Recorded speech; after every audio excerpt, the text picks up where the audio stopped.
On fait maintenant un petit point de rappel sur les asymptotes verticales. Alors, avant de s'intéresser à la fonction f, encore une fois, voyons ce à quoi ressemble une asymptote verticale quand on parle d'une fonction. Et si on trace la courbe représentative d'une fonction, on dira qu'elle admet une asymptote verticale. Et d'ailleurs, vous avez déjà vu quelque chose d'équivalent avec la fonction y égale 1 sur x. Si, lorsque x s'approche d'une valeur, que l'on peut appeler c par exemple, et que l'on trace ici la droite verticale, eh bien la fonction, plus x se rapproche de c, eh bien plus la fonction va partir vers, alors plus ou moins l'infini. D'accord? Ici c'est plus l'infini, on peut très bien imaginer que ça parte vers moins. D'ailleurs on peut imaginer que de l'autre côté de c, on ait un comportement comme ceci. D'accord? Alors x s'approche de c, infiniment proche, mais ne prend jamais la valeur c. Eh bien f de x s'approche de l'infini ou de moins l'infini, ne prend évidemment jamais la valeur plus ou moins l'infini, d'ailleurs ça n'a aucun sens, mais prend des valeurs infiniment grandes ou infiniment petites, sans jamais être définies au point C. Alors, c'est ce qu'on appellera une asymptote verticale, d'accord?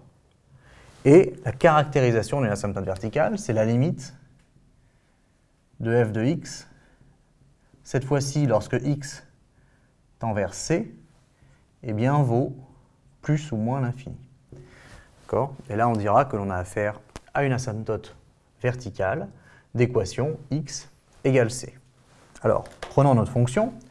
F de x c'est ln de 1 plus 1 sur x2. On l'a déjà vu avec les asymptotes horizontales, mais il s'avère que cette fonction a aussi une asymptote verticale. Alors, la limite de 1 sur x2 lorsque x tend vers 0, eh bien, c'est plus l'infini. C'est 1 divisé par quelque chose d'infiniment petit. Donc, c'est plus l'infini.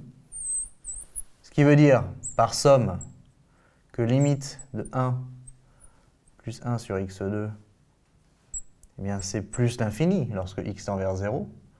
Ce n'est pas le 1 qui va changer grand-chose. Et comme on sait que la limite de ln de grand X, lorsque grand X tend vers plus l'infini, eh bien, c'est plus l'infini. On va pouvoir conclure par composition que la limite de f de x, lorsque x tend vers 0, eh bien, égale plus l'infini. Et d'ailleurs, c'est vrai que l'on arrive de la gauche ou de la droite, c'est-à-dire par valeur négative on tend vers 0 ou par valeur positive, ça nous donnera la même chose à cause du carré. Et donc on a bien une asymptote verticale d'équation x égale 0. Donc si on vous demande les asymptotes verticales d'une fonction, eh bien il faut voir les points où la fonction va tendre vers plus ou moins l'infini. En général, ce sont des valeurs interdites, notamment assez souvent des valeurs qui annulent le dénominateur. Évidemment, il n'y a pas que ça, d'accord, mais ici, vous voyez bien que 0 va annuler le dénominateur de 1 sur x2, ce qui pose problème, ce qui fait une limite infinie. Et par composition, on conclut que limite de f en 0, c'est plus l'infini. Donc on a bien une asymptote verticale.